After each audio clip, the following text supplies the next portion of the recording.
Hi everyone, কেমন আছো তোমরা সবাই? অনেক দিন পর আবার একটা রান্নার ভিডিও নিয়ে এসেছি। বানাবো একদম বাঙালি বিয়েবাড়ি স্টাইলের মাছের চপ।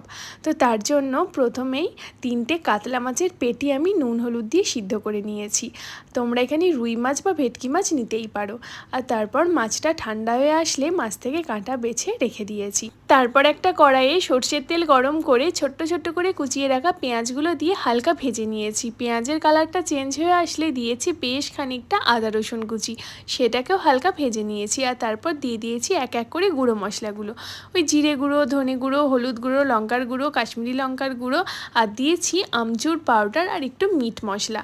আর তারপর সমস্ত মশলা কষিয়ে নিয়ে দিয়েছি বেশ খানিকটা লঙ্কা কুচি। ঝালটা তোমরা তোমাদের স্বাদ অনুযায়ী দিও। আর তারপর বেছে রাখা মাছটা দিয়ে মশলার সাথে খুব ভালো করে ভাজতে হবে যতক্ষণ না মাছের আঁশটে গন্ধটা যাচ্ছে। আর তারপর দিয়েছি কিছুটা সিদ্ধ আলু। সমস্ত কিছু খুব ভালো করে মিশিয়ে নিয়ে দিয়েছি স্বাদ মতো নুন, চিনি আর একটু গরম মশলা। সমস্ত কিছু আর একবার ভালোভাবে মিশিয়ে নিলেই মাছের চপের পুর কিন্তু একদম রেডি। তারপর পুরটা ঠান্ডা হয়ে আসলে হাতের সাহায্যে এক এক করে চপগুলোকে গড়ে নিয়েছি। আর তারপর একটা বাটিতে 2টো ডিম নুন আর গোলমরিচ দিয়ে ফেটিয়ে রেখে দিয়েছি। নিয়েছি ব্রেড ক্রাম্বস আর ময়দা।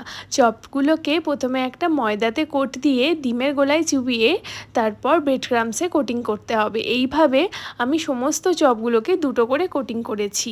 তোমরা চাইলে এই অবস্থাতেই চপগুলোকে এয়ারটাইট কন্টেনারে ভরে ডিপ ফ্রিজ করে রাখতে পারো, অনেক দিন অবধি ভালো থাকে। যাই হোক, এরপর চপগুলো ভেজে নেওয়ার পালা, তাই কড়াইয়ে রিফাইন্ড অয়েল গরম করে এক এক করে চপগুলোকে ছেড়ে দিয়েছি। লো ফ্লেমে একটু ধৈর্য ধরে গোল্ডেন ব্রাউন হওয়া অবধি ভেজে নিতে হবে, তাহলেই কিন্তু মাছের চপ একদম রেডি।